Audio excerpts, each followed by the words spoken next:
بسم اللہ الرحمن الرحیم۔ پھر نور کے باپ نے سنایا کہ وہ بیابان سنسان اور خطرناک جنگل تھا، اور نور کا باپ صرف اپنی جوان اور خوبصورت بیٹی کے متعلق پریشان تھا۔ ان کے پاس تو کچھ بھی نہیں تھا جو کوئی رہزن یا ڈاکو لوٹ لیتا۔ سب سے زیادہ قیمتی چیز نور تھی، اسے چھپائے رکھنا بہت ہی مشکل نظر آ رہا تھا۔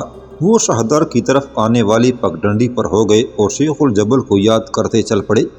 ہمیں زندہ واپس آنے کی کوئی امید نہیں تھی، نور کے باپ نے سنایا۔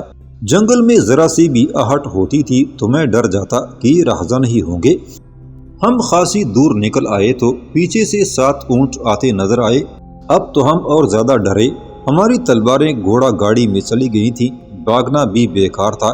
شتر سواروں نے ہمیں دیکھ لیا تھا اور وہ اونٹوں پر سوار ہو کر اونٹ ہمارے پیچھے دوڑا دیتے اور ہمیں پکڑ سکتے تھے۔ ہم نے اپنے آپ کو قسمت اور تقدیر کے حوالے کر دیا۔ اونٹ قریب آ گئے تو میں نے دیکھا کہ 7 میں سے 4 اونٹوں پر سامان لدا ہوا تھا اور 3 خالی تھے۔ ان کے ساتھ 5 آدمی تھے۔ وہ ہمارے قریب آئے تو ان کا انداز ایسا تھا جس سے یہ شک نہیں ہوتا تھا کہ رہزن یا ڈاکو ہیں۔ انہوں نے ہمیں مسکرا کر دیکھا اور ایک نے پوچھا کہ تم لوگ کون ہو اور کہاں جا رہے ہو؟ میں نے انہیں یہ جھوٹا بیان دیا کہ ہم اونٹوں پر آ رہے تھے اور شہدر جا رہے ہیں۔ راستے میں 2 رہزنوں نے سامان بھی لوٹ لیا ہے اور اونٹ بھی لے گئے ہیں۔ میری ایک بات سن کر ایک نے کہا کہ وہ اگر ڈاکو تھے تو اتنی خوبصورت لڑکی کو کیوں چھوڑ گئے ہیں؟ میں نے دوسرا جھوٹ بولا کہ اس وقت یہ لڑکی جنگل کے اندر ایک کوٹ میں چلی گئی تھی، اس نے وہاں سے دیکھ لیا تھا اور چھپی رہی تھی۔ میں نے اسے بتایا کہ یہ میری بیٹی ہے۔ پھر میں نے ان شتربانوں کی منت سماجت کی کہ ہمیں اونٹوں پر شہدر پہنچا دیں اور وہ جتنی اجرت مانگیں گے وہاں انہیں دے دی جائے گی۔ وہ کوئی بھلے لوگ تھے جو ہمیں اونٹوں پر سوار کر کے یہاں لے آئے اور میں نے انہیں کچھ اجرت دے دی، لیکن راستے میں انہوں نے 3 دن لگا دیے۔ ہم تینوں تو گھر میں نڈھال ہو کر پڑے رہے۔ کچھ سمجھ نہیں آتی تھی کہ ہمارے ساتھ جو ہوا وہ کن الفاظ میں سنائیں گے کہ وہ سننے والے مان لیں۔ وہ تو ہم نے مان لیا ہے، ایک باطنی نے کہا۔ یہ تو ہو ہی نہیں سکتا کہ تم جیسے بھوڑے نے حیدر بصری اور اس کے ساتھیوں کو اپنے صرف ایک ساتھی کے ساتھ قتل کر دیا ہو اور خزانہ ہضم کر لیا ہو۔ اب یہ سوچو کہ ہمیں کیا کرنا چاہیے۔ تم سب ان کے تعاقب میں نکل جاؤ تو بھی ان تک نہیں پہنچ سکتے۔ نور کے باپ نے کہا، یہ تو دیکھو کہ کتنے دن گزر گئے ہیں۔ اب یہی ہو سکتا ہے کہ ایک آدمی علمود چلا جائے اور شیخ الجبل کو بتا دے کہ خزانہ حیدر بصری لے اڑا ہے۔ وہ علمود گیا ہوتا تو ہمیں اس کے ساتھی راستے میں پھینک کیوں جاتے؟ ان میں سے ایک آدمی اسی وقت علمود جانے کے لیے تیار ہوا اور گھوڑے پر سوار ہو کر روانہ ہو گیا۔ نور کا باپ اٹھا اور دکھ زدہ آدمی کی طرح سر جھکائے ہوئے اس گھر سے نکل آیا۔ علموت میں ابن مسعود باقاعدہ قید میں تو نہیں تھا، لیکن اس کی باقاعدہ نگرانی ہو رہی تھی۔ حسن بن صباح نے کہا تھا کہ یہ خیال رکھا جائے کہ یہ شخص کہیں یہاں سے نکل نہ جائے۔ ابن مسعود ایک کشمکش میں مبتلا رہتا تھا۔ جوں جوں دن گزر رہے تھے اس کی پریشانی میں اضافہ ہوتا چلا جا رہا تھا۔ اسے ہر لمحہ ایک دھڑکا لگا رہتا تھا کہ حیدر بصری خزانہ لے کر آ جائے گا اور اس کا پھول کھل جائے گا۔ اس نے سوچ لیا تھا کہ حیدر بصری کو جھٹلانے کی پوری کوشش کرے گا، لیکن آنے کی صورت میں یہ خطرہ تھا کہ حسن بن صباح نے اسی کو سچا اور دیانتدار سمجھنا تھا۔ اس صورت میں حسن بن صباح کے منہ سے یہی الفاظ نکلنے تھے کہ اس شخص ابن مسعود کو لے جاؤ اور عبرتناک موت مار ڈالو۔ آخر ایک روز بلاوا آ گیا۔ ابن مسعود اندر سے کانپتا ہوا امام کے کمرے تک پہنچا۔ اس نے نیفے میں خنجر اڑس لیا تھا اور یہ فیصلہ کر لیا تھا کہ امام جب اسے سزائے موت سنائے گا تو وہ خنجر نکال کر امام کے دل میں اتار دے گا۔ آؤ ابن مسعود، حسن بن صباح نے کہا، مجھے یہ تو خوشی ہوئی ہے کہ تم سچے نکلے، اور اب میں تمہیں خراج تحسین پیش کرتا ہوں کہ تم سلجوکیوں کی قید سے فرار ہو کر آئے ہو، لیکن اس اطلاع نے مجھے بہت دکھ دیا ہے کہ حیدر بصری اپنے ساتھیوں کے ساتھ سارا خزانہ لے اڑا ہے۔ معلوم ہوا ہے کہ وہ مصر جا رہا ہے۔ دن اتنے گزر گئے ہیں کہ اب اس کا تعاقب محض بیکار ہے۔ یا شیخ الجبل، ابن مسعود نے کہا، کیا مصر میں ہمارا کوئی آدمی نہیں؟ وہ انتظام تو میں کر ہی دوں گا، حسن بن صباح نے کہا، لیکن یہ تو بہتے دریا کی تہ میں سے سوئی ڈھونڈنے والی بات ہوگی۔ مصر بہت بڑا ملک ہے جس کے کئی شہر اور قصبے ہیں، معلوم نہیں یہ بدبخت کہاں جا آباد ہوگا۔ یا شیخ الجبل، ابن مسعود نے بڑی جاندار اور پر اعتماد آواز میں کہا، اب میں وہ باتیں بھی کر سکتا ہوں جو پہلے آپ تک نہیں پہنچائی تھی۔ حیدر نے سلجوکیوں کو یہ بھی بتا دیا تھا کہ دریا کی طرف علمود کا ایک چور دروازہ ہے اور یہ بھی بتایا ہے کہ اس دروازے تک کس طرح پہنچا جا سکتا ہے۔ علمود کا محاصرہ ضرور ہی ہوگا اور سلجوکیوں کی کوشش یہ ہوگی کہ وہ دریا والے دروازے سے اندر آئیں گے۔ اندر سے دروازہ کون کھولے گا؟ حسن بن صباح نے پوچھا۔ ان کے 1-2 آدمی آپ کے پیروکاروں کے بحروپ میں قلعے میں پہلے ہی آ جائیں گے، ابن مسعود نے کہا۔ انہیں اس دروازے تک اندر سے پہنچنے کا راستہ معلوم ہوگا۔ حیدر بصری نے انہیں بڑی اچھی طرح سمجھا دیا تھا، وہ اس میں کامیاب نہیں ہو سکیں گے۔ حسن بن صباح نے کہا، میں اس کا بندوبست کر لوں گا۔ ایک عرض ہے یا شیخ الجبل، ابن مسعود نے کہا، آپ کا بندوبست یقیناً بے مثال ہوگا، لیکن وہ دروازہ میری ذمہ داری میں دے دیں، پھر اس تک کسی کے پہنچنے کا امکان بالکل ہی ختم ہو جائے گا۔ میں وسم کو میں بہت عرصے بعد پکڑا گیا اور قید ہوا تھا۔ اس سے پہلے میں وہاں اتنا زیادہ عرصہ رہا ہوں کہ فوج کے بے شمار سیدھا آدمیوں کو پہچانتا ہوں۔ وہ کسی بھی بحروپ میں آئے میں انہیں پہچان لوں گا۔ اس سے پہلے مجھے مرو جانے دیں۔ وہاں جا کر کیا کرو گے؟ حسن بن صباح نے پوچھا۔ کیا پکڑے نہیں جاؤ گے؟ نہیں یا شیخ الجبل، ابن مسعود نے جواب دیا۔ وسم کو میں مجھے بہت سے لوگ پہچانتے ہیں، مرو میں نہیں۔ میں مرو سے واقف ہوں اور کچھ عرصہ وہاں رہا ہوں، لیکن لوگوں میں زیادہ اٹھا بیٹھا نہیں۔ سلطان محمد کا وزیر اعظم ابو نصر احمد علمود پر حملے کی تیاری کر رہا ہے۔ اسے قتل کیا جا سکتا ہے، لیکن میں کہتا ہوں اسے قتل نہیں کریں گے۔ اسے قتل کر دیا تو اس کی جگہ کوئی اور وزیر اعظم بن جائے گا اور وہ حملے کی تیاری جاری رکھے گا، بلکہ سلطان کو خوش کرنے کے لیے فوراً حملہ کر دے گا۔ میں نے یہ سوچا ہے کہ ابو نصر احمد کو زندہ رہنے دیا جائے اور اسے اپنے اثر میں لے لیا جائے۔ مجھے یہ بھی معلوم ہے کہ سلطان محمد پر اس وزیر اعظم کا اثر غالب ہے۔ ہم اس وزیر اعظم کو اپنے جال میں لا کر سلطان محمد کو اپنے رنگ میں رنگ سکتے ہیں۔ یہ کام کون کرے گا؟ میں کروں گا یا شیخ الجبل، ابن مسعود نے جواب دیا۔ آپ مجھے مرو جانے دیں اور میں زریں کو اپنے ساتھ لے جاؤں گا۔ زریں کون ہے؟ وہ میری سگی بہن ہے، ابن مسعود نے جواب دیا۔ آپ کو یاد نہیں رہا؟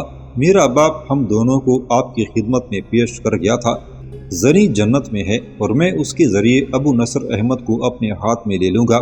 بڑی ہی خوبصورت اور تیز ترار لڑکی ہے، وہاں میں اپنے آپ کو چھپا کر رکھوں گا۔ مجھے یہ بھی پتہ چلا ہے کہ ابو نصر احمد جذباتی اور حسن پرست ہے، اسے ہم شیشے میں اتار لیں گے۔ حسن بن صباح گہری سوچ میں کھو گیا۔ آپ کو یاد ہوگا یا شیخ الجبل، ابن مسعود نے کہا، ہم نے ان کے ایک وزیر اعظم سعد الملک کو اپنے اثر میں لے لیا تھا۔ وہ بہت عرصہ ہمارے زیر اثر رہا تھا، پھر نہ جانے کس غدار نے یہ راز فاش کر دیا اور سلطان نے اس وزیر اعظم کو جلاد کے حوالے کر دیا تھا۔ ابو نصر احمد کو بھی اپنے ساتھ ملانا کوئی مشکل کام نہیں۔ آپ مجھے مرو جانے دیں اور یہ اجازت بھی دے دیں کہ میں زری کو اپنے ساتھ لے جاؤں۔ ہاں، یہ بھی یاد آیا یا شیخ الجبل، آپ نے سلطان برقیارو کو بھی تو اپنی مٹھی میں لے لیا تھا۔ اگر آپ میرا مشورہ قبول کریں تو میں یقین دلاتا ہوں کہ ابو نصر احمد کو بھی اسی طرح آپ کی مٹھی میں دے دیں گے۔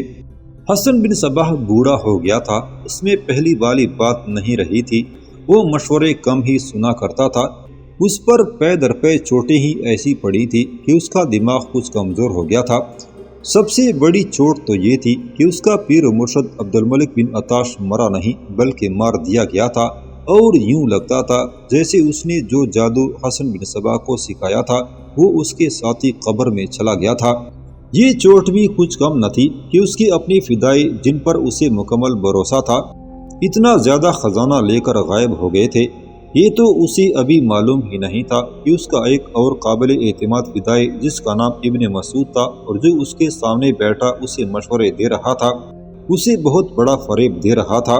اس فدائی کو یہ فریب کاری حسن بن صباح نے خود ہی سکھائی تھی اور وہ اس کا اور اس کے استادوں کا ہی شاگرد تھا۔ یہ طلسم سامری تھا جو ابن مسعود سامری کے ہی خلاف استعمال کر رہا تھا اور حسن بن صباح جیسا ابلیس اس کا پورا اثر لے رہا تھا۔ حسن بن صباح نے اسی وقت اپنی 2-3 مشیروں کو بلایا اور ابن مسعود نے جو مشورے دیے تھے وہ ان کی آگے رکھے اور پوچھا کہ ان مشوروں پر عمل کیا جائے یا نہیں۔ کچھ دیر تک بحث و مباحثہ چلا۔ ابن مسعود نے مشیروں کو بھی اپنا ہم خیال بنا لیا اور یہ فیصلہ لے لیا کہ ابن مسعود اپنی بہن زرین کو ساتھ لے کر مرو چلا جائے اور اس کے ساتھ 2 آدمی بھیجے جائیں جو راستے میں ان کی حفاظت کریں، کیونکہ اتنی حسین اور نوجوان لڑکی اس کے ساتھ جا رہی ہے۔ ابن مسعود نے انہیں بتایا تھا کہ وہ اپنے ان آدمیوں کو جانتا ہے جو مرو میں رہتے ہیں۔ ابن مسعود یہ فیصلہ لے کر وہاں سے نکلا اور اپنی بہن زرین کی تلاش میں جنت کی طرف چلا گیا۔ بعض مورخوں نے لکھا ہے کہ جنت کا وہ علاقہ اس قدر حسین، سرسبز اور شاداب تھا جو الفاظ کی احاطے میں آ ہی نہیں سکتا۔ ابن مسعود بھی اس جنت میں رہ چکا تھا اور وہ یہاں سے نکل کر حشیش پیتا رہا تھا۔ اب ایک عرصہ بعد اور ایک بدلے ہوئے نارمل انسان کی طرح وہ اس جنت میں اپنی بہن کو ڈھونڈتا پھر رہا تھا، تو اسے اپنے دل میں خلش سی محسوس ہو رہی تھی اور ضمیر میں ایک کانٹا سا اتر گیا جس کی چبھن اسے بے چین کیے ہوئی تھی۔ اسے کئی لڑکیاں نظر آئیں اور وہ سب ایک ایک نوجوان کو ساتھ لیے عشق و محبت کا کھیل کھیل رہی تھی اور بعض بے حیائی کے مظاہرے کر رہی تھی۔ ان کی ہنسی جل ترنگ جیسی مترنم تھی۔ ابن مسعود اپنے خون میں حرارت محسوس کرنے لگا تھا۔ حرارت تو وہ پہلے بھی محسوس کیا کرتا تھا، لیکن اب اس حرارت میں ایمان کی تپش تھی۔ عمر، اسے کسی لڑکی کی آواز سنائی دی۔ اس نے رک کر ادھر دیکھا۔ اس کا نام عمر بن مسعود تھا۔ اسے ابن مسعود کہتے تھے اور صرف اس کی بہن تھی جو اسے عمر کے نام سے پکارا کرتی تھی۔ اس نے ادھر دیکھا جدھر سے آواز آئی تھی تو اسے اپنی بہن نظر آئی جو اس کی طرف دوڑی آ رہی تھی۔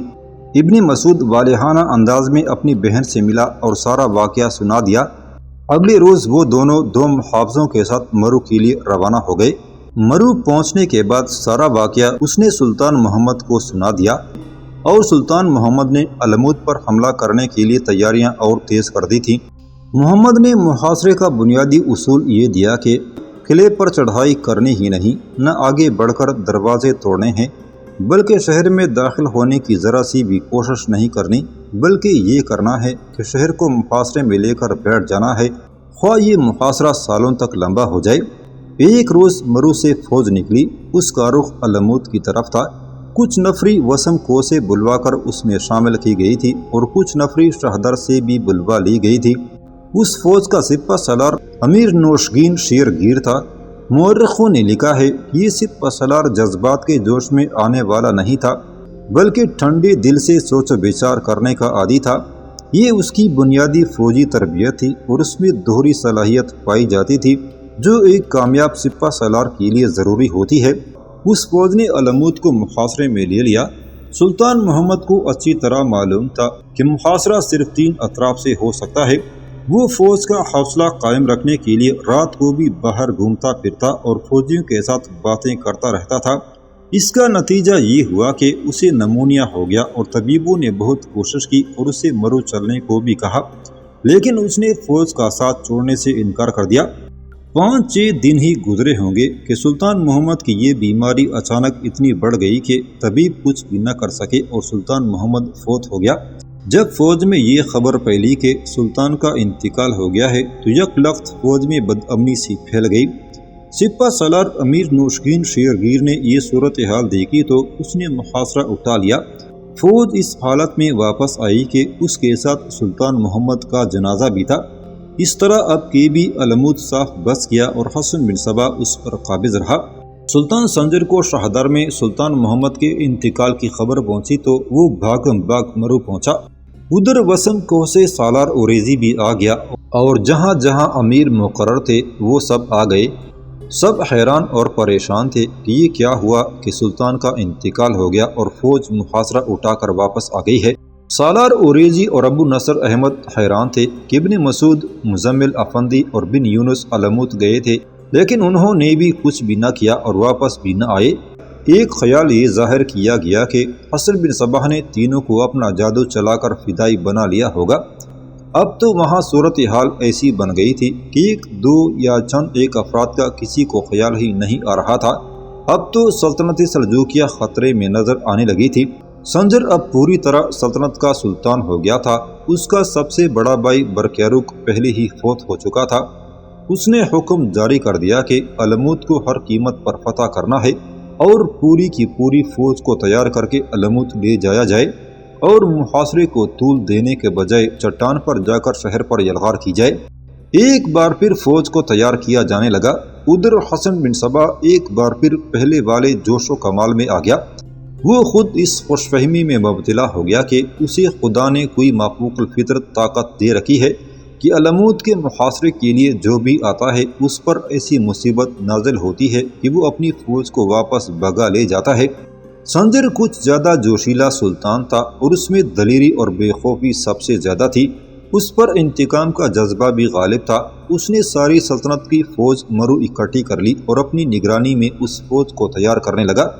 اس نے زیادہ انتظار نہ کیا۔ 1 سال کے اندر اندر وہ تمام کا تمام لشکر لے کر الموت جا پہنچا۔ قیادت اس نے پاس رکھی اور محاصرے کو مکمل کرنے کے پورے انتظامات کر دیے۔ اس کا خیمہ فوج سے ذرا دور الگ تھلگ تھا اور اس خیمے میں اس کا بستر زمین پر بچھایا جاتا تھا۔ محاصرے کو ابھی چند ہی دن گزرے تھے کہ سلطان سنجر ایک صبح جاگا تو اس نے اپنے بستر کے قریب تکیے کی طرف ایک لمبا خنجر زمین پر گرا ہوا پایا۔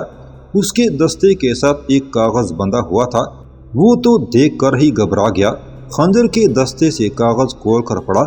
اس پر فارسی زبان میں حسن بن صبا کی طرف سے مختصر سا پیغام لکھا ہوا تھا، جس کا ترجمہ یہ ہے کہ اے سلطان سنجر، ہمیں یہ اذیت دینے سے باز آ جاؤ۔ اگر تمہارا پاس خاطر نہ ہوتا تو یہ خنجر زمین میں گاڑنے کے بجائے تمہارے نرم سینے میں گاڑنا آسان تھا۔ خنجر اور اس پیغام نے سلطان سنجر کو پسینے میں نہلا دیا۔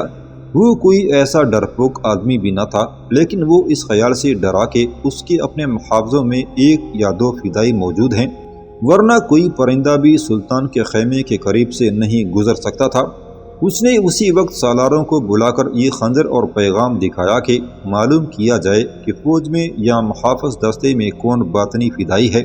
اس نے یہ حکم دے تو دیا، لیکن خود ہی بولا کہ ایسے آدمی کو ڈھونڈ نکالنا ممکن نہیں۔ سالار رخصت ہی ہوئے تھے کہ اسے اطلاع دی گئی کہ حسن بن صبا کا ایک ایلچی ملنے آیا ہے۔ اس نے ایلچی کو اپنے خیمے میں بلا لیا۔ ایلچی نے کہا کہ اسے شیخ الجبل نے صلح کی درخواست کے لیے بھیجا ہے اور کہا ہے کہ اپنی شرائط بتائیں۔ ایک بڑی قدیم کتاب نام خسرواں کے باب حالات حسن بن صبا میں یہ شرائط تفصیل سے لکھی ہیں۔ یہ بھی لکھا ہے کہ سلطان سنجر کا حوصلہ اس خنجر اور پیغام کو دے کر ایسا مجروح ہوا کہ اس نے ایلچی کو اپنی شرائط بتائیں، جو مختصراً یہ تھی کہ آئندہ حسن بن صبا کہیں بھی کوئی قلعہ تعمیر نہ کرے، نہ کوئی چھوٹے یا بڑے قلعے کو سر کرنے کی کوشش کرے۔ دوسری شرط کہ باطنی وہ اسلحہ اپنے پاس نہ رکھیں جو فوج کے استعمال کے لیے ہوتا ہے، خصوصاً منجنیق۔ تیسری شرط یہ تھی کہ حسن بن صبا اپنے فرقے میں نئے مرید شامل نہ کرے اور اپنی تبلیغ بند کر دے۔ ایلچی چلا گیا اور خاصی دیر بعد واپس آ کر اس نے بتایا کہ شیخ الجبل نے تینوں شرائط تسلیم کر لی ہیں۔ اس کتاب میں لکھا ہے کہ حسن بن صبا کے لیے ان شرائط میں کوئی نقصان نہیں تھا، اسے کوئی قلعہ تعمیر کرنے کی ضرورت نہیں تھی۔ باطنیوں نے کم و بیش 50 قلعوں پر قبضہ جما رکھا تھا۔ فوجی اسلحہ اور منجنیقیں باطنیوں کے کسی کام کی نہیں تھی، انہیں صرف ایک چھری یا خنجر کی ضرورت ہوتی تھی۔ تیسری شرط یہ تھی کہ حسن بن صبا اپنے فرقے کی تبلیغ بند کر دے۔ یہ شرط بھی اس نے یہ سوچ کر مان لی کہ وہ تو خفیہ طور پر بیعت لیا کرتا تھا، کسی کو اس کا پتہ نہیں چل سکتا تھا۔ اس کی تبلیغ بھی زیر زمین یعنی خفیہ طور پر ہوتی تھی۔ سلطان سنجر نے تحریری معاہدے پر اپنی مہر لگائی اور حسن بن صبا نے بھی اپنے دستخط کیے اور محاصرہ اٹھا لیا گیا۔ فدائیوں نے اپنی قتل و غارت کی کارروائیاں پھر شروع کر دیں۔ 1-2 سال ہی گزرے تھے کہ حسن بن صبا انتقال کر گیا۔ وہ 28 ربیع الثانی 1518 ہجری کے روز فوت ہوا تھا۔ اس وقت اس کی عمر 90 سال تھی اور اس نے 35 سال قلعہ الموت میں بیٹھ کر لوگوں کے دلوں پر حکومت کی تھی۔ اس کی موت اس کے فرقے کے لیے خاصی نقصان دہ ثابت ہوئی۔ اس کے جان نشین مقرر ہوتے رہے، لیکن اس کا فرقہ 3 فرقوں میں تقسیم ہوتا چلا گیا اور جوں جوں وقت گزرتا گیا باطنی فدائی کرائے کے قاتل بن گئے، جنہیں کسی بھی مذہب کے لوگ اپنے مخالفین کے قتل کے لیے استعمال کر سکتے تھے۔ ان فدائیوں کو حشیشین کہا جانے لگا کیونکہ یہ حشیش کے بغیر جیسے زندہ ہی نہیں رہ سکتے تھے اور اسی نشے میں قاتلانہ کارروائیاں کرتے تھے۔ پہلے بیان ہو چکا ہے کہ انہوں نے صلاح الدین ایوبی پر 4 مرتبہ قاتلانہ حملے کیے تھے۔ آخر ہلاکو خان نے آ کر علمود کی اینٹ سے اینٹ بجا دی اور اس پر اسرار شہر کا نام و نشان مٹا دیا۔